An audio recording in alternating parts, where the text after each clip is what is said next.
December 1, 1942. The olive groves near Jadida, Tunisia. The early morning mist clings heavily to the rocky, arid ground as the rumble of heavy machinery vibrates through the soles of British infantrymen's boots. A low, guttural mechanical growl, deeper and more resonant than any engine they have heard before, echoes off the nearby hillsides. Sergeant Thomas Holloway of the 17th, 21st Lancers peers through the periscope of his Valentine tank, straining to identify the source of the noise. Through the haze, a geometric silhouette emerges, boxy and terrifyingly massive, crushing an ancient stone wall as if it were made of dry cardboard. It is the first time Western Allied forces are laying eyes on the Panzerkampfwagen WWIIs, the machine that will soon haunt their nightmares as the Tiger. Inside the cramped turret of the Valentine, the air grows thick with the smell of cordite and nervous sweat as the crew realizes the scale of the threat approaching them.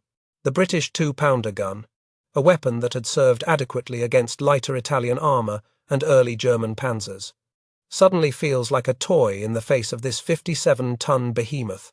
Holloway barks the order to fire, his voice cracking with the urgency of a man who knows he is outmatched. The gunner slams his foot down, sending a solid shot screaming across the gap between the two machines. The round strikes the frontal armour of the German tank with a deafening clang, a sound like a sledgehammer hitting an anvil, and ricochets harmlessly into the sky in a shower of bright orange sparks. Inside the German Tiger, the experience is entirely different, characterized by a sense of invulnerable calm amidst the chaos of the battlefield outside. The crew of 5 is encased in 100mm of face-hardened nickel-steel armour, a protective shell that makes them feel virtually immortal against the weapons currently fielded by the Allies. The commander, peering through his cupola, watches the British rounds bounce off his glacis plate with a detached curiosity rather than fear. He speaks calmly into his throat microphone, adjusting the turret's rotation with a hydraulic whine that sounds like a dying beast. The loader slides a massive 88mm shell into the breech of the KWK-36 gun, the metallic clank signalling that death is ready to be dealt. The muzzle blast of the Tiger's main gun creates a shockwave that kicks up dust for 30 yards in every direction, temporarily obscuring the monster from view. The high-velocity projectile traverses the distance to the British tank in a fraction of a second, tearing through the Valentine's armour as if it were paper. The impact is catastrophic, instantly igniting the ammunition stored inside and turning the Allied vehicle into a funeral pyre of twisting metal and black smoke. This scene repeats itself across the Tunisian front, as American and British crews watch in horror while their shells shatter against the Tiger's hide, while the German return fire rips them apart from distances they cannot hope to match. News of these encounters travels with terrifying speed through the Allied ranks, moving from the front lines to the command tents and eventually to the strategic planners in London and Washington. The reports are initially met with skepticism, as intelligence officers struggle to believe that the Germans have managed to field a tank of such weight and firepower in the difficult terrain of North Africa. They call it the Mark VI in their initial dispatches, struggling to categorize a vehicle that defies the current classification of medium and heavy tanks. The psychological impact is immediate and profound, sowing the seeds of what will later be known as Tiger phobia among the rank and file. For the American tank crews arriving in theatre with their M4 Shermans, the reality of the Tiger is a cold bucket of water dousing their confidence. They had been told the Sherman was the best tank in the world, a marvel of American mass production and reliability that could handle anything the Wehrmacht could throw at it. But as the burning hulks of Shermans begin to litter the passes of Tunisia, specifically during the disastrous engagements around Sidi Bouzid, the illusion is shattered. They realize that to engage a Tiger head-on is essentially a form of suicide. The Sherman's short 75mm gun simply cannot penetrate the Tiger's frontal armour, even at point-blank range, leaving crews feeling naked and defenceless. It is during these desperate early months of 1943 that the grim tactical doctrine alluded to in soldiers' letters and after-action reports begins to take shape. While no official general order ever explicitly states run away as a primary directive, the practical reality on the ground dictates exactly that. Junior officers instruct their platoons that if they encounter a Tiger and cannot maneuver to its flank or rear, they are to withdraw immediately and call for artillery or air support. The phrase "don't be a hero" takes on a literal meaning when facing a machine that can destroy you from 2 kilometers away while you can only scratch its paint from 200 meters. The terrain of Tunisia, with its mix of open desert flats and narrow mountain passes, provides the perfect hunting ground for the heavy German battalions. The Tiger's optics are superb, allowing gunners to identify and engage targets at ranges where the Allied tanks appear as mere specks on the horizon. A single Tiger, positioned effectively in a hull-down defensive spot, can hold up an entire Allied armoured column for hours. The frustration among Allied commanders is palpable, as their offensives bog down not because of a lack of resources, but because of the sheer intimidation factor of a handful of German heavy tanks dominating key sectors of the battlefield. However, the invincible reputation of the Tiger masks the frantic and often improvised nature of its deployment to North Africa. The German High Command, desperate to stem the Allied tide following the landings of Operation Torch, rushed these prototype machines into combat before they were fully tested. The Tigers of the 501st Heavy Panzer Battalion arrived in Tunisia with mechanical teething problems that were almost as dangerous to their crews as enemy fire. The transmission systems, stressed to the breaking point by the tank's immense weight, are prone to failure in the rugged terrain, and the complex overlapping road wheels trap mud and rocks, threatening to immobilize the vehicles. Despite these mechanical vulnerabilities, the legend of the Tiger grows with every engagement, fed by the terrifying stories of survivors who witnessed their comrades' tanks explode. The visual profile of the tank becomes the symbol of German armored superiority. Its wide tracks, the interlaced road wheels, and the long barrel of the 88mm gun tipped with a distinctive muzzle brake become the features Allied soldiers are trained to spot. Every shadow that looks like a boxy tank causes panic, and every German tank is reported as a Tiger, complicating intelligence estimates and inflating the perceived number of these beasts in the theatre. One particular engagement in the spring of 1943 changes the intelligence picture forever and gives the Allies their first chance to dissect the monster. On a dusty hill known as Jebel Jaffa, a Tiger with the turret number 131 is engaged by tanks of the British 48th Royal Tank Regiment. By a stroke of incredible luck, a British shell wedges itself in the Tiger's turret ring, jamming the mechanism and preventing the gun from traversing. The German crew, panic-stricken or perhaps assuming their vehicle is about to burn, bails out and abandons the machine intact. It is a captured prize of incalculable value, the first complete specimen to fall into Allied hands. The recovery of Tiger 131 is a logistical nightmare that foreshadows the difficulties the Allies will face in dealing with their own heavy armor later in the war. Recovery crews struggle to tow the massive 57-ton weight, burning out the clutches of their recovery vehicles in the process. When the tank finally reaches the rear lines for inspection, technical intelligence officers swarm over it like ants. They measure the thickness of the armor plates, they test the hardness of the steel, and they marvel at the optical quality of the sights. The report that goes back to London is sobering. The Germans have built a land battleship that is technically superior to anything currently on the drawing boards in the West. The analysis of the captured Tiger reveals the terrifying capability of the 88mm KWK-36 gun. Originally designed as an anti-aircraft weapon, its adaptation for tank warfare provides it with a flat trajectory and high velocity that ensures accuracy at extreme ranges. Allied ballistic tests confirm that this gun can penetrate the frontal armor of a Sherman tank at ranges exceeding 2,000 yards. This means a Tiger can sit comfortably out of range of Allied return fire and pick off attacking tanks one by one, like a sniper in a bell tower shooting at targets in an open field. The disparity in firepower is so great that it forces a complete rethink of Allied armored tactics. The Tiger shock of Tunisia effectively ends the era of tank innocence for the American military. The belief that mobility and numbers would always triumph over heavy armor is severely shaken. As the North African campaign draws to a close with the surrender of Axis forces in May 1943, the Allies are left with a victory but also a deep sense of foreboding about the battles to come in Europe. They know that Tunisia was just a testing ground and that the Germans will undoubtedly produce more of these monsters. The order to avoid frontal engagement becomes a standard part of the tanker's survival guide, a grim acknowledgement that in a fair fight, the Tiger always wins. As the Allies look toward the invasion of Sicily and eventually mainland Europe, the shadow of the Tiger looms large over their planning. They realize that defeating this beast will require not just bravery, but a combination of combined arms tactics, air superiority, and new technology. But before we explore how the Allies adapted to kill the monster, we must first understand how such a machine was created. We must delve into the factories of the Third Reich and the mind of the engineers who forged this weapon, driven by the megalomania of a dictator who demanded an indestructible hammer to crush his enemies. To understand the Tiger, one must first travel back to the frozen, blood-soaked plains of Russia in the winter of 1941.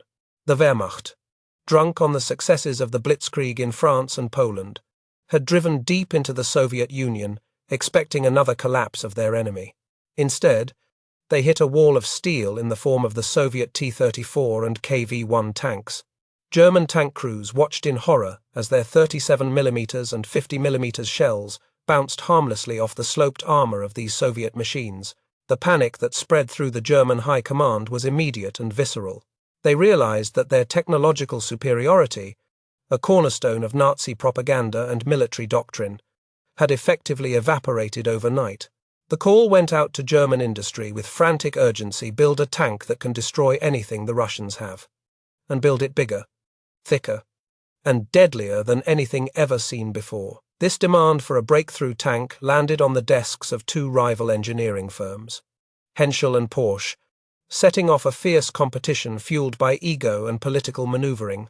Hitler, obsessed with the concept of wonder weapons, personally involved himself in the specifications, demanding heavier armor and a larger gun than the generals initially requested. The deadline was set for his birthday, April 20, 1942, giving the engineers an impossibly short window to design and prototype a machine of unprecedented complexity. The pressure inside the drawing rooms was intense, with engineers working around the clock, fueled by coffee and the fear of failure in a totalitarian state. They were attempting to rewrite the laws of physics, trying to make 50 tons of steel move with the agility of a much lighter vehicle. The heart of the new design was its main armament, a weapon that was already a legend among Allied troops and airmen. The 88mm Flak 36 anti-aircraft gun had proven itself as a devastating improvised anti-tank weapon in North Africa and Russia. The engineers were tasked with modifying this unwieldy artillery piece to fit inside a rotating turret. The result was the WWII 36 liters 56, a gun capable of firing a shell with such velocity that it flattened the trajectory, making range estimation less critical. This was not just a gun, it was a sniper rifle for a tank. To accommodate the massive breach and recoil mechanism of the 88, the turret had to be enormous, necessitating a wide hull that would define the Tiger's sprawling footprint. While the gun was a triumph of adaptation, the armor design represented a strange mix of brute force and conservative engineering. Unlike the revolutionary Soviet T-34, which used sloped armor to deflect shells and increase effective thickness, the Tiger was built like a moving fortress with vertical, flat plates. The front hull boasted 100mm of face-hardened steel, while the sides and rear carried 80mm. The decision to use flat armor was driven by the need for internal space and manufacturing expediency. Sloping the armor would have required even larger steel plates and a longer chassis to maintain the same crew volume. The result was a boxy silhouette that lacked the ballistic elegance of the Panther tank that would follow. But the sheer quality of the German nickel-steel alloy meant it was incredibly resistant to shattering. The competition between Porsche and Henschel culminated in a demonstration at the Wolfschanz, Hitler's headquarters in East Prussia. It was a disaster for Ferdinand Porsche, a favorite of the Führer. His prototype, which used a complex gasoline-electric hybrid drive system, was prone to overheating and famously sank into the mud during the trials, requiring a recovery vehicle to pull it out. The Henschel design, though far from perfect, used a more conventional mechanical transmission and proved more reliable. Henschel won the contract, but in a twist of logistical irony, the turret originally designed for the Porsche hull was adapted to fit the Henschel chassis. The result was the Panzerkampfwagen VI Tiger Osf E, a hybrid child of industrial rivalry and desperate necessity. However, the Henschel victory did not solve the fundamental engineering nightmare of the Tiger. Its weight, originally projected to weigh 45 tons, the final production model ballooned to 57 tons as Hitler demanded more armor. This immense mass placed a catastrophic strain on the engine and drivetrain. The initial Maybach HL-210 engine was underpowered, struggling to push the behemoth through mud or up steep inclines. It was soon replaced by the Maybach HL-230 P45, a 23-litre V12 beast producing 700 horsepower. Even with this upgrade, the power-to-weight ratio was poor. Drivers had to be highly skilled to manage the engine's RPMs, as pushing the Tiger too hard could easily cause the engine to catch fire or the transmission to shear its teeth. To distribute this crushing weight over soft ground, the engineers utilized a complex system of overlapping and interleaved road wheels, known as Schachtellaufwerk. This design allowed for a greater number of wheels to be packed into the suspension, spreading the ground pressure so effectively that the heavy Tiger actually had lower ground pressure than the much lighter American Sherman. This gave the Tiger a stable firing platform and surprising agility in dry cross-country conditions. However, on the freezing Eastern Front, this engineering marvel turned into a logistical curse. Mud and snow would pack between the overlapping wheels, freeze solid overnight, and immobilize the tank completely. Crews had to spend hours hacking away at the ice with crowbars just to get their machine moving in the morning. The complexity of the suspension also created a maintenance nightmare for the mechanics in the field. To replace a single damaged inner road wheel, the crew often had to remove up to 9 outer wheels, a process that could take an entire day. In the heat of combat or during a retreat, such a delay could mean the difference between saving the tank and having to scuttle it. Furthermore, the Tiger was too wide to fit on standard railway flat cars. This necessitated 2 sets of tracks, wide battle tracks for combat and narrower transport tracks for rail movement. Changing these tracks was a grueling, back-breaking task that exhausted the crews before they even reached the battlefield. Despite these mechanical flaws, the Tiger was a masterpiece of crew ergonomics and optics, areas where German engineering truly shined. Inside the turret, the commander, gunner, and loader had ample room to operate, a luxury compared to the cramped confines of Soviet tanks. The Zeiss optics were world-class, allowing German gunners to spot and identify targets at ranges where Allied tanks were effectively blind. The clarity of the sights, combined with the flat trajectory of the 88mm gun, meant that a skilled gunner could achieve a first-round hit at ranges exceeding 2,000 meters. This technological edge allowed the Tiger to dictate the terms of engagement, destroying enemies long before they could close the distance to use their own weapons. The steering system of the Tiger was another area where it was years ahead of its time. Unlike most tanks of the era, which were steered using twin brake levers that required immense physical strength, the Tiger featured a steering wheel. This hydraulically assisted system was so precise that the massive tank could be driven with 2 fingers, reducing driver fatigue significantly. The sophisticated transmission allowed the tank to pivot on the spot, a tactical advantage in urban combat or when facing threats from the flanks. However, this sophistication came at a price. The final drives, the gears that transferred power to the tracks, were the Tiger's Achilles heel, frequently shattering under the immense torque required to turn the vehicle. Producing such a complex machine was a slow and agonizingly expensive process for a nation already stretched thin by a multi-front war. A single Tiger cost over 250,000 Reichsmarks and required 300,000 man-hours to build. For the price of 1 Tiger, Germany could have produced 2 Panthers, 3 tank destroyers, or 4 Panzer IVs. This quality over quantity philosophy was a strategic gamble. The German leadership believed that 1 superior tank was worth a dozen inferior ones. But in a war of attrition, where the Allies were churning out thousands of Shermans and T-34 seconds on assembly lines, the slow trickle of Tigers from the Henschel factory in Kassel, never more than 104 inches a single month, was statistically insignificant. The manufacturing process itself was a bottleneck. Unlike the cast turrets of American tanks or the rough welding of Soviet machines, The Tiger's armor plates were machined to tight tolerances and interlocked before welding to ensure maximum strength.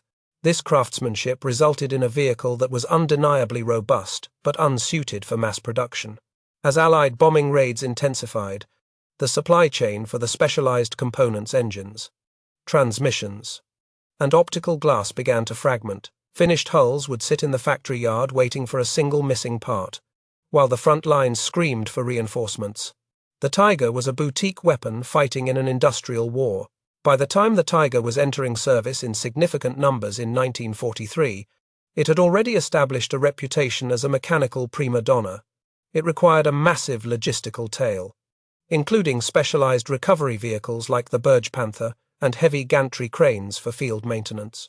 A Tiger battalion was not just a collection of tanks, it was a traveling circus of workshops, fuel trucks, and ammunition carriers. The fuel consumption was staggering, with the tank guzzling gallons just to start the engine and idle.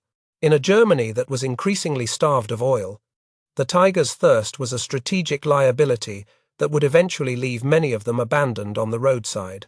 Out of gas, yet, for all its flaws, the finished product was a terrifying psychological weapon. When a Tiger rolled off the assembly line, covered in Zimmerit anti-magnetic paste and painted in camouflage patterns, it looked indestructible. To the German propaganda machine, it was the iron fist of the Reich, a symbol of technological dominance. To the crews who manned them, the Tiger offered a sense of security that no other tank could provide. They knew that if the engine kept running and the tracks stayed on, they were the kings of the battlefield. They were riding in a mobile bunker that could shrug off enemy fire like rain. As the spring of 1943 turned to summer, the Wehrmacht gathered its strength for one final, massive offensive on the Eastern Front. The new Tigers were to be the spearhead of this attack, the hammer that would smash the Soviet defenses at a salient known as Kursk. The engineers had done their job. They had forged a monster of steel and fire. Now, it was up to the soldiers to prove if this complex, expensive, and temperamental giant could actually turn the tide of the war. The stage was set for the greatest tank battle in history, where the legend of the Tiger would be tested against the sheer brute force of the Red Army. July 5, 1943. The infinite expanse of the Russian steppes simmers under a relentless summer sun. The air is thick with the dust of moving armies and the metallic tang of diesel fumes as the largest concentration of armor in human history prepares to collide. This is Operation Citadel, Hitler's desperate gamble to cut off the Kursk salient and encircle over 1 million Soviet troops. The German offensive has been delayed for months, specifically to wait for the arrival of new heavy armor, including the Panther and, crucially, more Tigers. For the crews of the heavy panzer battalions, the waiting is over. They sit inside their steel ovens, sweat dripping from their brows, watching the horizon where the Soviet lines wait in ominous silence. The tactical doctrine for this battle relies entirely on the heavy armor acting as a battering ram. The Germans deploy the Panzerkeil, or armored wedge, a formation designed to shatter enemy defenses through brute force. At the very tip of this wedge sits the WWII. Its job is to absorb the initial hail of anti-tank fire, attracting the attention of Soviet gunners while destroying them with its long-range 88mm cannon. Flanking the Tigers are the lighter Panthers and Panzer IVs, protecting the heavy beasts' vulnerable sides. It is a formation built on the premise of invincibility, a belief that the Tiger's frontal armor is thick enough to smash through the deeply layered Soviet defensive belts that intelligence reports have warned about. As the signal to advance flares into the sky, the ground begins to tremble. The 503rd Heavy Panzer Battalion, leading the charge in the south, rolls forward into a nightmare of engineering defense. The Soviets, aware of the German plans for months, have turned the steppe into a kill zone. The first obstacle is not enemy tanks, but mines, hundreds of thousands of them. The Tigers, despite their massive weight, are not immune to having their tracks blown off. The earth erupts in violent geysers of dirt and metal as the lead tanks strike anti-tank mines.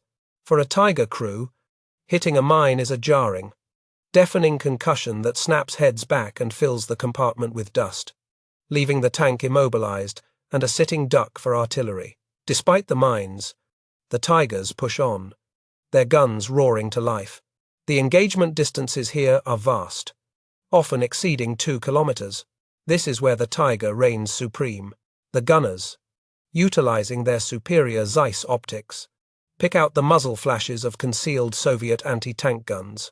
With a terrifying mechanical precision, they send high-explosive shells into the Russian positions, obliterating pillboxes and trench lines. The Soviet 76mm anti-tank guns, the backbone of their defense, fire desperately at the advancing giants.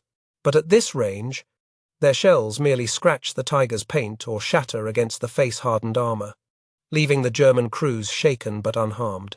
However, the Soviets have a counter-tactic that relies on sheer numbers and suicidal bravery, the pack front. Instead of firing individually, batteries of up to 10 anti-tank guns are linked to a single commander who orders them to fire simultaneously at one target. When a Tiger is targeted by a pack front, it is hammered by a dozen shells in a split second, even if the armor holds. The sheer kinetic energy of multiple impacts can spoil the interior steel, sending razor-sharp fragments flying inside the crew compartment. Optics are smashed, tracks are severed, and gun barrels are damaged. The Tiger may not be destroyed, but it is effectively blinded and neutralized, forced to retreat or await repair under fire. The sheer density of the Soviet defenses forces the Tigers into a grinding war of attrition they were never designed to fight. The infantry, essential for clearing the trenches and protecting the tanks from close-range hunters, are often pinned down by heavy artillery and machine gun fire, leaving the tanks to advance alone. Isolated, Tigers are swarmed by Soviet infantry units known as tank destruction squads, brave soldiers who leap from spider holes to throw Molotov cocktails onto the engine decks or jam magnetic mines against the hull. The Tiger's lack of a close defense weapon for the crew other than a pistol port becomes a glaring weakness as they are forced to button up and pray their support units catch up. By July 12, the battle reaches its climax near the village of Prokhorovka. Here, the IISS Panzer Corps, spearheaded by the Tigers of the Leibstandarte and Das Reich divisions, clashes with the Soviet 5th Guards tank army. The engagement dissolves into a chaotic, swirling melee as hundreds of Soviet T-34 seconds charge at full speed to close the distance. This nullifies the Tiger's range advantage. At point-blank range, the T-34's 76mm gun can penetrate the Tiger's side and rear armor. The German crews find themselves in a frantic brawl, frantically traversing their heavy turrets to track the swarming Soviet mediums that weave through the dust and smoke like packs of wolves attacking a bear. Inside the Tigers, the conditions are hellish. The ventilation systems struggle to clear the fumes from the main gun, causing eyes to water and throats to burn. The loaders, stripped to the waist and slick with sweat and grease, heave the heavy shells into the breach with rhythmic desperation. Every time the breach opens, the acrid smell of propellant fills the turret. Commanders scream targets over the intercom, their voices fighting against the roar of engines and the clang of non-penetrating hits on the hull. It is a contest of reload speeds and nerves. A Tiger might destroy 10 or 15 T-34 seconds in an hour, but there are always more emerging from the smoke. Driven by men who do not fear death, the logistical strain of the battle begins to cripple the German heavy battalions. The Tiger's complex Maybach engines, pushed to their limits in the scorching heat and choking dust, begin to overheat and fail. Air filters clog, requiring constant cleaning that is impossible in the middle of a firefight. Fuel is another critical issue. The Tiger's thirst is unquenchable, and refueling trucks struggle to reach the front lines through the artillery barrages. Many Tigers are not destroyed by the enemy but are abandoned by their crews simply because they have run dry or suffered a mechanical breakdown that cannot be fixed in the field. Recovery operations become heroic missions in their own right. The Germans are loath to leave a Tiger behind, knowing the propaganda value the Soviets would gain from a captured wreck. Recovery squads, driving unarmored 18-ton half-tracks, venture into no man's land at night to tow disabled giants back to the repair depots.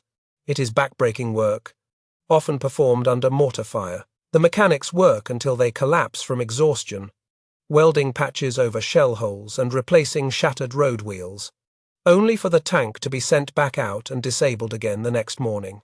It is a cycle of destruction and repair that bleeds the maintenance companies dry. Despite the Tigers exacting a horrific toll on the Red Army, destroying Soviet tanks at a ratio of more than 10-1, the offensive ultimately stalls. The German High Command realizes that for every defensive belt they breach, another one waits behind it. The strategic reserves they hoped to draw out and destroy have indeed arrived, but in numbers that defy comprehension. On July 13, Hitler cancels Operation Citadel, citing the Allied landings in Sicily as a reason to divert resources. The order to withdraw is a crushing blow to the morale of the Tiger crews, who feel they have won every tactical engagement but lost the battle. The retreat from Kursk marks a turning point in the Tigers' role. No longer the spearhead of a conquering army, the heavy battalions are transformed into a fire brigade. They are rushed from one crisis point to another along the crumbling Eastern Front, tasked with plugging gaps in the line and holding back the Soviet flood. The aura of invincibility is not shattered, but it is tarnished by the reality of strategic defeat. The crews now know that their superior technology cannot overcome the simple mathematics of war. They are too few, and the enemy is too many. The legacy of Kursk for the Tiger is one of wasted potential and exhausted steel. The battle proved that the tank could survive punishment that would vaporize any other vehicle, and its gun could dominate the open steppe. But it also highlighted the fatal flaw of the German war machine, the reliance on wonder weapons to solve strategic problems, as the Wehrmacht begins its long, bloody retreat back to the German borders. The Tiger crews steel themselves for a new kind of war, a defensive struggle where they will be hunted not just by tanks, but by an enemy growing stronger and more sophisticated with every passing day. The crucible of the Eastern Front forged the veterans who would soon face the Western Allies in Normandy. These men, having survived the slaughter of Kursk, have become masters of their machines. Among them are aces whose names will become legend, men who have learned that the Tiger is only as good as the crew inside it. As the focus shifts to the west, we turn our attention to one such commander, a man who will take the lessons learned in the blood of Russia and apply them with devastating effect in the hedgerows of France. This is the story of the Black Baron. To speak of the Tiger legend without mentioning SS Hauptsturmführer Michael Wittmann is to tell only half the story. By the summer of 1944, Wittmann was already a celebrity within the Wehrmacht, a decorated ace who had carved a path of destruction across the Eastern Front. His tally of destroyed Soviet armor was staggering, earning him the oak leaves to his Knight's Cross and the adoration of the German propaganda machine. He was the personification of the Panzer Ace, a cool-headed tactician who treated tank warfare with the precision of a surgeon. But as he transferred to France to take command of the 2nd Company of the 101st SS Heavy Panzer Battalion, he was leaving the open steppes of Russia for a very different kind of battlefield, the lush, rolling countryside of Normandy in June 1944 presented a claustrophobic nightmare compared to the vast killing fields of Kursk. The ancient hedgerows, or bocage, turned every field into a fortress and every corner into a potential ambush site. Wittmann's unit had arrived in the sector after a grueling drive from Beauvais, harassed constantly by Allied fighter bombers that ruled the skies during daylight hours. By the night of June 12, his Tigers were positioned near the small town of Villers-Bocage, a critical road junction that controlled access to the city of Caen. His men were exhausted, their machines were in desperate need of maintenance, and they were vastly outnumbered by the approaching British forces. On the morning of June 13, the British 7th Armoured Division, the famed Desert Rats, was advancing confidently toward Villers-Bocage. They had exploited a gap in the German lines and believed they had caught the enemy off guard. The lead elements of the 4th County of London Yeomanry parked their vehicles along the side of the N175 road to take a brief halt. Crews dismounted to brew tea, stretching their legs in the morning sun, unaware that they were being watched from a nearby ridge. From his concealed position on Hill 213, Michael Wittmann peered through his binoculars, hardly believing his eyes. An entire British armoured column was sitting stationary, broadside to his position, utterly exposed and unaware of the predator lurking just a few hundred meters away. Wittmann realized instantly that he could not wait for the rest of his company to prepare. Every second the British remained unmolested was a second they could use to secure the town and outflank the German defences. He made a split-second decision that would define his legacy, running to a Tiger not his own, which was undergoing engine repairs. But one commanded by Unterscharführer Kurt Sower, he barked orders to the crew. The engine of the 57-ton beast roared to life, coughing a cloud of black diesel smoke into the air. With a lurch of the tracks, the lone Tiger rolled out of the cover of the woods and onto the road, heading straight for the rear of the British column. The engagement that followed was less of a battle and more of a massacre. Whitman's first target was a Sherman Firefly, the only British tank equipped with the 17-pounder gun capable of penetrating the Tiger's frontal armor. The German gunner, Balthasar Wohl, a highly decorated ace in his own right, who often served with Whitman, swung the turret with practiced ease. The 88mm gun fired, and the Firefly exploded in a catastrophic fireball, blocking the road and trapping the rest of the column. In the span of a few heartbeats, the British force went from a relaxed tea break to a state of absolute panic. They were trapped on a narrow road with a high embankment on one side and a drop-off on the other, with a Tiger eating them alive. Whitman drove his tank parallel to the line of stationary vehicles, conducting a run-and-gun attack that defied all standard safety regulations. At point-blank range, he didn't need to stop to aim. He simply blasted the British Cromwell tanks and Sherman observation posts as he passed them. High explosive shells tore through the thin armor of half-tracks, setting them ablaze and turning the road into a corridor of fire. Machine gun fire from the Tiger's bow and coaxial MG-34S mowed down the infantrymen scrambling for cover in the ditches. It was a display of cold, mechanical violence that shattered the morale of the veteran British unit within minutes. Inside the Tiger, the atmosphere was one of intense, focused chaos. The loader worked like a machine, slamming shell after shell into the breech, the heavy brass casings clanging onto the floor of the turret. The driver, guided by Whitman's calm voice over the intercom, maneuvered the massive tank around the burning wrecks of the victims. They were invincible. British shells from the lighter tanks bounced harmlessly off the Tiger's thick hide, the impact sounding like sledgehammers ringing a bell. Whitman felt the utter dominance of his machine. In this specific moment, on this specific road, he was a god of war, untouchable and deadly. Having decimated the column outside the town, Whitman drove straight into Villers-Bocage itself. This was the height of arrogance and bravery. Entering a built-up area without infantry support was technically suicidal for a tank, as it left the vehicle vulnerable to close-range attacks from side streets and upper-story windows. But Whitman was banking on the shock value of his assault. He rolled through the main street, engaging the headquarters troop of the British regiment. A Cromwell tank, commanded by Major Arthur Carr, attempted to maneuver behind him, but the Tiger was too quick. Whitman's turret traversed, and another British tank was reduced to scrap metal. The British, however, were recovering from their initial shock and beginning to fight back with desperate courage.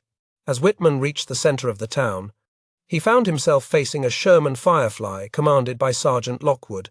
The two tanks exchanged fire in a tense duel among the ruin of the shops and houses. Lockwood's 17-pounder shell struck the Tiger, shaking the crew but failing to penetrate the thick armor. Realizing he had pushed his luck as far as it would go and running low on ammunition, Whitman ordered his driver to withdraw. He turned the heavy tank around, a maneuver that exposed its thinner rear armor, but the smoke and confusion shielded him from immediate destruction. As the Tiger rumbled back out of the town, fate finally caught up with the mechanical beast. A British 6-pounder anti-tank gun, hidden in an alleyway, fired a shot that struck the Tiger's track. The steel links shattered, and the tank slewed to a halt, immobilized in the middle of the street. For the first time that morning, the Predator was trapped. Whitman and his crew, realizing the tank was a sitting duck, grabbed their personal weapons and bailed out. They sprinted through the smoking ruins of the town, dodging British patrols, and managed to make their way back to the German lines on foot, leaving the disabled hull of their invincible machine behind. Although he had lost his tank, Michael Whitman had single-handedly blunted the British advance. By the time he returned to his headquarters and organized a counterattack with the rest of his company later that afternoon, the strategic situation had shifted completely. The British lost over 25 tanks and roughly the same number of armored vehicles in the engagement. most of them credited to Whitman's initial solo rampage. The 7th Armored Division was forced to withdraw from Villers-Bocage the next day, ending their hopes of an early breakthrough. The Black Baron had bought the German army crucial time to stabilize the Normandy front. The propaganda value of Villers-Bocage was incalculable. Goebbels and the Nazi press seized upon the story, broadcasting it to the world as proof of the Aryan superiority and the invincibility of the Tiger tank. Whitman became a household name in Germany, his face appearing on newsreels and magazine covers. He was awarded the swords to his Knight's Cross, cementing his status as the most famous tank commander of the war. For the German people, facing the impending doom of defeat, Whitman represented a glimmer of hope, a solitary hero holding back the endless tide of Allied steel. For the Allies, the incident at Villers-Bocage had a devastating psychological effect that far outweighed the material losses. It confirmed their worst fears about the Tiger. If a single German tank could destroy an entire armored column and halt a division's advance, what chance did they have against a battalion? The legend of the Black Baron spread through the British and American ranks. Growing with every retelling, soldiers whispered that Whitman was a ghost, that he could appear anywhere, and that his tank was impervious to anything but a direct hit from a battleship. The battle also highlighted a dangerous reality for Allied commanders. The qualitative gap between their equipment and the Germans was widening in the minds of their men. The Sherman and Cromwell, while mechanically reliable and available in vast numbers, were seen as death traps when compared to the Tiger. Villers-Bocage provided the empirical evidence that Tiger phobia was not just hysteria. It was a rational reaction to a superior weapon system in the hands of an expert. Tactical manuals were hurriedly revised to emphasize flanking maneuvers and the use of air power, admitting tacitly that a head-on fight was a losing proposition. However, the legend masked the tactical nuances of the engagement. Whitman's success was due as much to British complacency and poor deployment as it was to the capabilities of the Tiger. The British had failed to put out proper pickets. They had bunched up on a narrow road, and they had underestimated their enemy. Whitman had punished a mistake with ruthless efficiency, but the lesson the average soldier took away was not about security protocols. It was simply that the Tiger was a monster that ate armies for breakfast. As June turned to July, Whitman remained in the thick of the fighting, his presence on the battlefield serving as a magnet for Allied fire. He knew, and his superiors knew, that his luck could not hold forever. The Allies were pouring men and machines into Normandy at a rate the Germans could not match. But for a few short weeks in the summer of 1944, one man and his tank cast a shadow so long that it seemed to darken the entire Western Front. The Black Baron had made his mark, ensuring that the Tiger would be remembered not just as a machine, but as a myth. Yet, legends bleed just like ordinary men. As the Allied noose tightened around Caen, the invincibility of the Tiger would be tested against a new kind of warfare, one where air superiority and overwhelming artillery firepower made the thickness of one's armor irrelevant. Whitman's war was far from over, but the golden age of the Tiger's dominance was beginning to fade into the hedgerows, soon to be replaced by a desperate struggle for survival. The psychological terror he instilled, however, would linger in the minds of Allied tankers until the very last day of the war. The hedgerows of Normandy, known locally as the Bocage, were not just a physical barrier, they were a psychological incubator for fear. For the Allied tank crews pushing inland in July 1944, the terrain was a claustrophobic maze of sunken roads and ancient, root-thickened hedges that blocked all lines of sight. In this leafy green purgatory, visibility was often reduced to the length of a single field. It was the perfect hunting ground for a predator that preferred to kill from a distance but was forced into close-quarters ambushes. The fear of the Tiger became a tangible presence, a ghost that haunted every intersection and every shadow. Soldiers began to see tigers everywhere, identifying any German tank with a boxy silhouette as the dreaded monster. This phenomenon, which intelligence officers termed Tiger phobia, became a strategic problem that worried the highest levels of Allied command. Reports filtering back to General Eisenhower and Field Marshal Montgomery described a growing crisis of confidence among the armored divisions. Tank crews, who were generally brave and aggressive, were becoming hesitant to advance. They knew that their M4 Shermans, while reliable and mobile, were hopelessly outclassed in a head-on gunfight. The rumor mill on the front lines churned out terrifying statistics, the most famous being that it took 5 Shermans to kill 1 Tiger, and that the first 4 were simply expected to die in the process. The reality of the Tiger panic was exacerbated by the terrifying acoustic signature of the German heavy tanks. The high-velocity 88mm gun produced a distinctive supersonic crack as the shell passed, followed by the boom of the muzzle blast. Often, a tank would explode before the crew even heard the gun that fired the shot. This silent, sudden death bred a sense of helplessness. Infantrymen, who relied on the tanks for support, would often refuse to advance if they suspected a Tiger was in the vicinity. The mere rumor of a heavy panzer battalion operating in a sector was enough to stall an advance for hours, as commanders called for excessive artillery barrages to clear the way. It is in this climate of fear that the apocryphal orders to not shoot, but run began to circulate among American units. While no official field manual ever explicitly printed the words "run away," the tactical doctrine evolved rapidly to prioritize survival over suicide. Platoon commanders instructed their gunners not to engage a Tiger frontally, as the 75mm shell of the standard Sherman would simply bounce off, revealing their position. Instead, the standing operating procedure became a frantic reversal. If a Tiger was spotted, the order was to pop smoke grenades, reverse immediately behind cover, and radio for air support or heavy artillery. It was an admission that, tank for tank, the Americans could not win. The disparity in hardware was demoralizing for the crews of the Ronsons, a dark nickname given to the Shermans because they famously lit up the first time. Every time, like the cigarette lighter, when a Sherman was hit by an 88mm round, the ammunition storage often ignited, turning the tank into a crematorium. American crews knew that the German crews sat behind 4 inches of steel, while they sat behind barely 2. This knowledge led to a desperate ingenuity. Crews began welding sandbags, spare track links, and even concrete slabs to the front of their Shermans in a futile attempt to increase their survival chances against the German high-velocity rounds.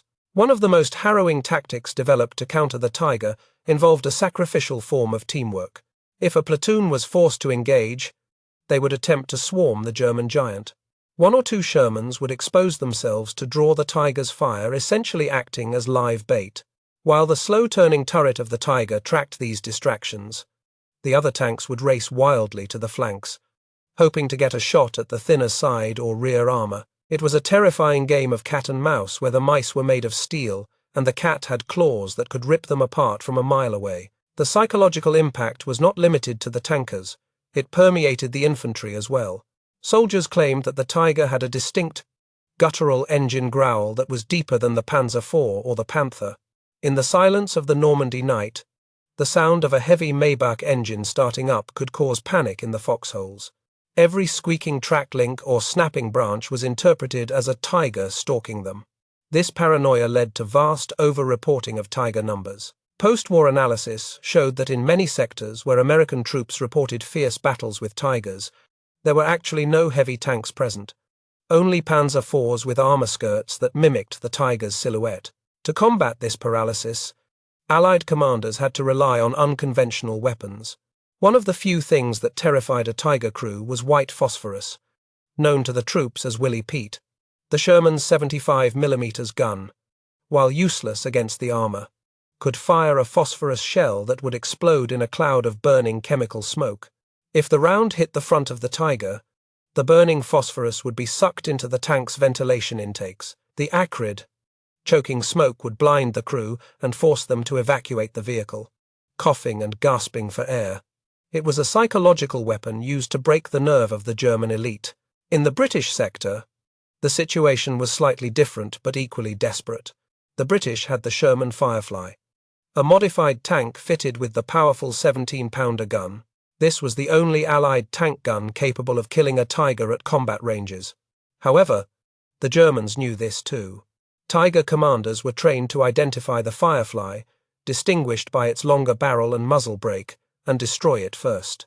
This made serving in a Firefly a particularly hazardous occupation.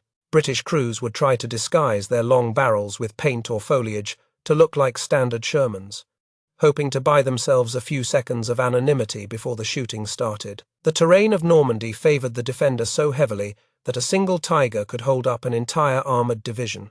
Positioned at the end of a long, straight road or atop a ridge, a well-camouflaged Tiger acted as a cork in a bottle. The Allied columns, road-bound and unable to deploy off-road due to the thick hedges, were forced to wait for specialized support.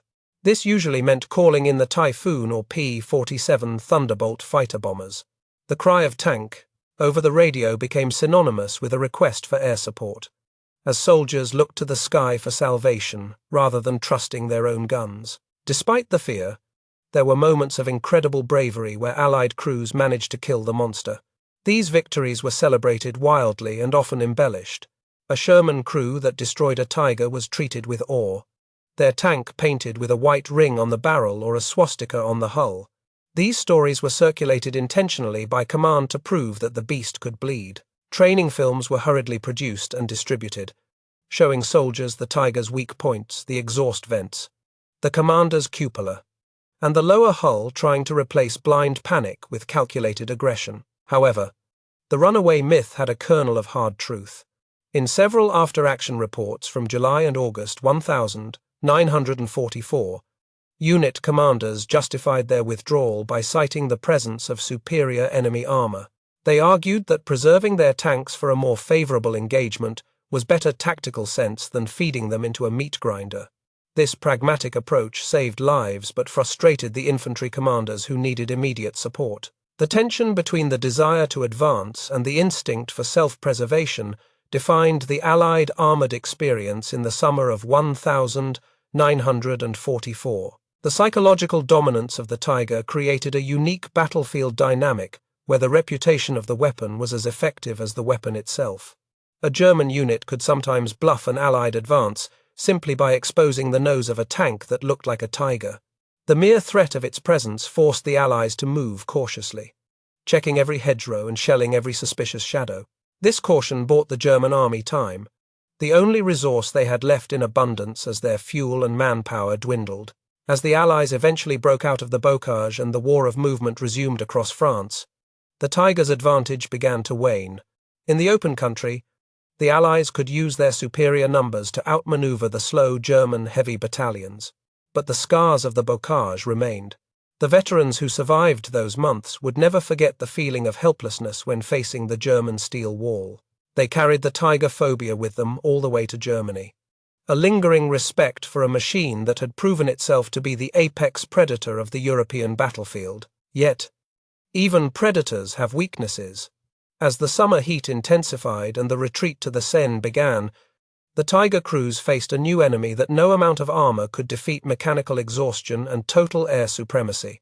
The invincible giants that had terrorized the hedgerows were about to become victims of their own complexity and the collapsing infrastructure of the Third Reich. The roads of retreat would soon become graveyards for the Tigers, not due to enemy fire, but due to the simple, unglamorous reality of running out of gas. By late August 1944, the roads leading out of Normandy had transformed into a graveyard for the German Panzerwaffe. The once mighty heavy panzer battalions, which had terrorized Allied tankers in the hedgerows, were now engaged in a desperate race against time and their own failing machinery. The invincible Tiger, for all its armor and firepower, was meeting its end not at the hands of a superior tank, but through the mundane and unglamorous reality of logistics. The retreat toward the Seine River exposed the fundamental flaw in German engineering philosophy. They had built a weapon for a duel, not for a war of movement. The primary enemy of the Tiger crew was no longer the Sherman Firefly or the British 17-pounder anti-tank gun. It was the Jabo. This slang term for jagged bomber, or fighter bomber, struck fear into the hearts of even the most hardened SS veterans. The skies over France belonged entirely to the Allied air forces. American P-47, Thunderbolts and British Hawker Typhoons patrolled the daylight hours like hawks, pouncing on anything that moved on the roads. For the Tiger crews, this meant that movement was restricted to the cover of darkness. They were forced to hide their 57-ton giants in dense forests or under camouflage nets during the day, anxiously watching the sky as the twin-tailed aircraft roared overhead. While post-war analysis would reveal that rockets fired from aircraft rarely achieved direct hits on tanks, the psychological effect was devastating. A near miss from a 60-pound rocket or a 500-pound bomb could flip a Tiger onto its side, shatter its tracks, or concuss the crew inside. More importantly, the air attacks destroyed the soft-skinned support vehicles that the heavy battalions relied on. Fuel trucks, ammunition carriers, and mobile workshops were decimated, severing the lifeline that kept the Tigers fighting. Without the tail of the logistical dragon, the head withered and died. A Tiger without fuel or ammunition was nothing more than a 70-ton steel coffin. The mechanical fragility of the Tiger I became a critical liability during the chaotic retreat. The complex overlapping road wheels, which provided such a smooth ride for the gunner, were a nightmare to maintain on the march. Mud and debris from the churned-up French roads would pack into the suspension and harden, causing the tracks to seize or be thrown. Retracking a Tiger was a grueling task that required the entire crew to labor for hours with sledgehammers and crowbars, often while under artillery fire. In the frantic withdrawal toward the German border, there was simply no time for such repairs. If a track broke during a retreat, the tank was abandoned. The transmission and final drives continued to be the Tiger's Achilles heel. The immense weight of the vehicle placed intolerable stress on the gears, which were prone to shearing under the strain of constant starting and stopping. Drivers were instructed to treat the transmission with the utmost care, avoiding sudden turns or aggressive acceleration. But in the heat of a retreat, with the enemy closing in on the flanks, such delicacy was impossible. As the heavy battalions pushed their machines to escape the closing jaws of the Falaise pocket, the roadsides became littered with Tigers that had suffered mechanical heart attacks. Their engines were silent, their gears stripped, defeated by their own mass. The recovery of a disabled Tiger was an operation of Herculean difficulty. Standard German recovery half-tracks, like the SD, KFZ, 9, FAMO, were insufficient to tow a dead Tiger on their own. It required 3 FAMOs coupled together to move one Tiger, a large and slow target that attracted immediate attention from Allied aircraft. The only vehicle truly capable of towing a Tiger was the Panther, a recovery version of the Panther tank. But these were in critically short supply. As the retreat accelerated, the order came down from high command if a tank could not be repaired or towed immediately. It was to be destroyed by its own crew to prevent capture. This order led to a wave of self-destruction that decimated the heavy tank numbers more effectively than Allied fire. The scuttling procedure was a somber ritual for crews who had often lived in their machine for months. They would place demolition charges on the engine block and inside the gun breech. Sometimes, they would simply drain the remaining fuel into the fighting compartment and toss in a grenade. The resulting explosions would shatter the internal components and warp the armor, leaving behind a burning husk. It was a heartbreaking end for elite crews to watch their iron fist reduced to scrap metal by their own hands, simply because a gasket had blown or the fuel tank was dry. The fuel crisis was the final nail in the coffin. The Maybach HL 230 engine was a thirsty beast, consuming gallons of gasoline just to idle. On cross-country terrain, a Tiger could burn through its 140-gallon capacity in under 60 miles. As the Allied bombing campaign targeted German synthetic oil plants and rail lines, the supply of petrol to the front dried up. Tank commanders would watch their fuel gauges with more anxiety than they watched the enemy. Entire companies of Tigers were found abandoned in fields, fully intact and combat-ready. But with dry fuel tanks, they were undefeated in battle but neutralized by a lack of the most basic resource. The crossing of the Seine River in late August 1944 marked the symbolic end of the Tiger's dominance in France. The bridges had been destroyed by Allied bombers to trap the retreating German army, while infantry could cross on makeshift rafts and light vehicles could use ferries. The 57-ton Tigers were too heavy for most temporary pontoons. Engineers struggled frantically to build rafts capable of supporting the weight, but the delays were fatal. Hundreds of heavy vehicles, including many surviving Tigers, were left on the west bank of the river. Their crews, stripped of their mounts, joined the chaotic stream of infantry swimming or rowing across the water, leaving their invincible machines behind as trophies for the advancing Allies. The loss of the tanks was significant, but the loss of the veteran crews was catastrophic. The men who had survived the Eastern Front and the hell of the Normandy bocage were now fighting as infantry or scrambling onto trucks to get back to Germany. These were experts who knew how to angle their armor, how to range a target instantly, and how to work as a cohesive unit, while German industry could, with great difficulty, produce more tanks. They could not mass-produce experience. The Panzer Aces who had become legends were now commanders without commands, waiting in depots for replacement vehicles that would arrive too late and in too few numbers. Back in Germany, the engineers at Henschel were already transitioning production to the Tiger II, or King Tiger. This new monster was even heavier and more heavily armored. But it suffered from the same logistical and mechanical flaws as its predecessor, only magnified. The lessons of the Tiger III that mobility and reliability were just as important as armor and firepower seemed to have been ignored in the desperate quest for a wonder weapon. The Tiger I production line was eventually phased out in August 1944, with a total of only 347 units built during the entire war. To put that in perspective, the US produced nearly 50 Shermans. As the Allied armies approached the German border, the nature of the war changed once again. The Tigers that remained were pulled back to defend the fatherland. They were no longer the tip of the spear in a blitzkrieg. They were mobile pillboxes in a desperate defense of the crumbling Reich.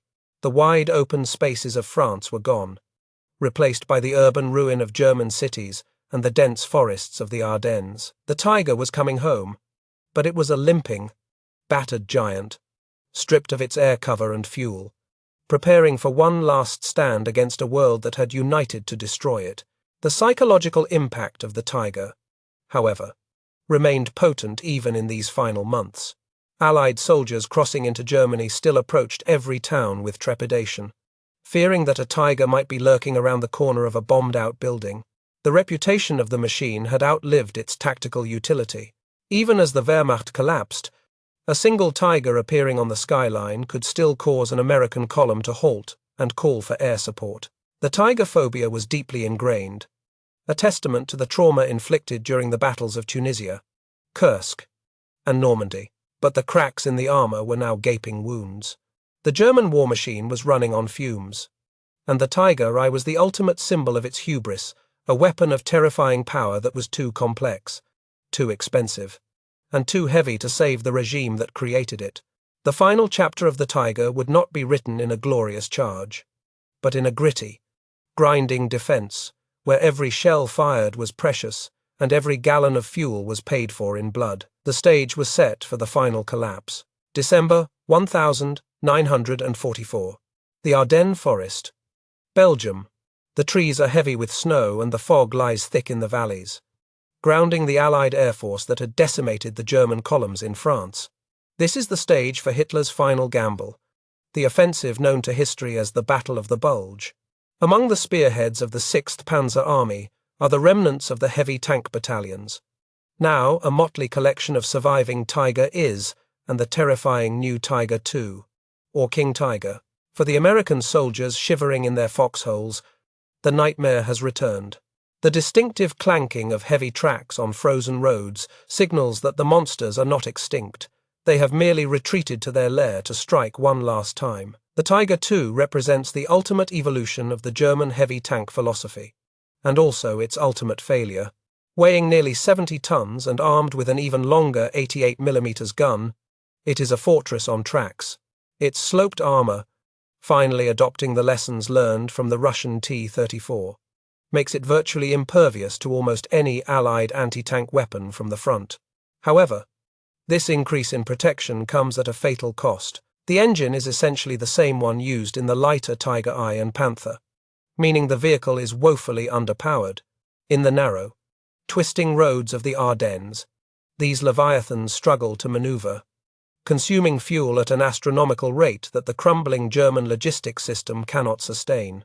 The crews manning these final giants are a different breed from the veterans of 1943.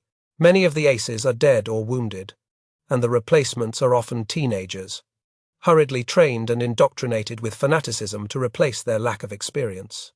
They struggle with the complex mechanical demands of the Tigers, Gearboxes are stripped by inexperienced drivers who panic under fire, and tactical coordination breaks down, where a veteran crew might have used the terrain to mask their movement. These fresh recruits often drive their tanks into open kill zones or get bogged down in soft ground.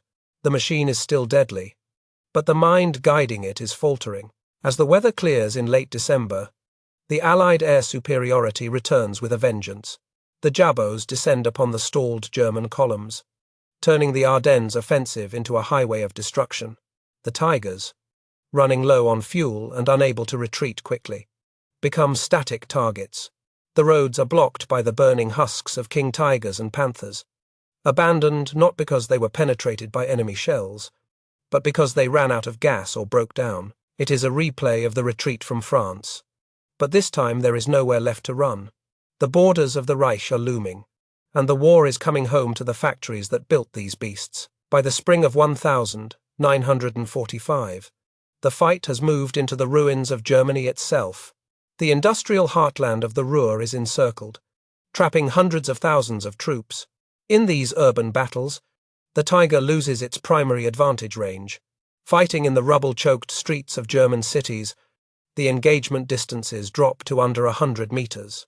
Here, the Tiger is vulnerable to infantry anti-tank weapons like the American bazooka and the British Piat. A teenager with a hollow-charge rocket can destroy a miracle of engineering worth hundreds of thousands of Reichsmarks. The Tigers are used as mobile pillboxes, parking at intersections to hold back the tide for a few hours before being flanked or overrun. On the Eastern Front, the situation is even more apocalyptic. The Soviet Red Army is pouring across the Oder River, equipped with their own heavy tanks. The IS-2. The IS-2, named after Joseph Stalin, is the Soviet answer to the Tiger. With a massive 122mm gun and thick sloped armor, it is one of the few Allied vehicles that can face a Tiger on equal terms. The clashes between these titans at the Silo Heights are brutal slugging matches. The German crews, fighting with the desperation of men defending their homes, exact a heavy toll, but they are drowning in a sea of Soviet steel. For every IS-2 they destroy, 2 more appear from the smoke. The final act of the Tiger's story takes place in the burning ruins of Berlin in April 1945. The city is a hellscape of shattered concrete and twisted metal. The few remaining Tigers of the 503rd Heavy Panzer Battalion and the SS Nordland Division are dug into defensive positions around key landmarks like the Reichstag and the Berlin Zoo Flak Tower. These tanks, often immobilized by lack of fuel or mechanical failure, act as static bunkers. Their 88mm guns bark continuously, firing down the long avenues at the approaching Soviet hordes. It is a last stand of Wagnerian proportions, a futile rage against the inevitable. In the shadow of the Zoo Flak Tower, the Tigers hold out until the very end. They are supported by a tragic motley crew of Volkssturm militia, old men and young boys armed with Panzerfausts. The tank commanders, their faces blackened by soot and exhaustion, order fire on their own capital city, destroying buildings to create lines of fire or to bury Soviet infantry. When the ammunition finally runs out, the crews detonate scuttling charges. Destroying the breech blocks and engines, they abandon their steel shells and melt into the ruins, fleeing the vengeful Soviet troops or choosing suicide over captivity. The roar of the Maybach engines is finally silenced, replaced by the silence of defeat. As the dust settles in May 1945, Allied technical intelligence teams swarm over the wreckage of the German war machine. They visit the Henschel factory in Kassel, now a bombed-out skeleton, to study the production lines. They find hulls of Tiger IIs and Jag Tigers sitting on the assembly line, unfinished, rusting in the rain. The British and Americans conduct extensive tests on captured Tigers, driving them to destruction to understand their capabilities. The reports are a mix of admiration and condemnation. The engineering quality of the armor and the precision of the gun are praised as masterpieces, but the overall design is criticized as overly complex, unreliable, and strategically wasteful. The verdict of history is that the Tiger was a tactical success, but a strategic failure. It was a weapon designed by a regime obsessed with the concept of the Übermensch, the Superman, and the Wunderwaffe, the wonder weapon. They believed that superior will and superior technology could overcome the laws of economics and logistics. The Tiger could kill 10 Shermans, but the Allies could build 20 Shermans for the cost of one Tiger. The Allies understood that a good enough tank that is available in thousands is better than a perfect tank that is available in dozens. The Tiger was a boutique weapon fighting an industrial war. However, the legacy of the Tiger profoundly influenced the future of tank design. The encounter with the German heavy armor shocked the Western Allies out of their complacency. The era of the light and medium tank was over. In the post-war years, nations moved toward the concept of the main battle tank, a single vehicle that combined the mobility of the Sherman with the firepower and armor of the Tiger. The British Centurion, the American M26 Pershing, and eventually the M60 and Leopard tanks all carry the DNA of the Tiger. It proved that heavy armor and high-velocity guns were essential for survival on the modern battlefield. Today, only a handful of Tigers survive in museums, silent giants resting after the storm. The most famous, Tiger 131 at the Tank Museum in Bovington, England, is the only one still in running order. When it is brought out for displays, thousands of people gather to watch. As the engine coughs to life and the ground trembles under its tracks, the crowd falls silent. Even 70 years later, the machine commands a primal respect. It is a physical manifestation of a terrifying past, a reminder of a time when the world trembled at the sound of German steel. The story of the Tiger is also a human story, one of tragedy and hubris. It is the story of the crews who loved their machines and died in them, believing they were invincible until the moment the armor cracked. It is the story of the Allied soldiers who overcame their fear to face a superior enemy, using courage and ingenuity to slay the dragon. And it is a warning about the seduction of technology. The Tiger was a masterpiece of death, beautiful in its lethality, but it ultimately could not save a cause that was morally bankrupt and strategically doomed. In the end, the Tiger I remains the most iconic tank of the Second World War.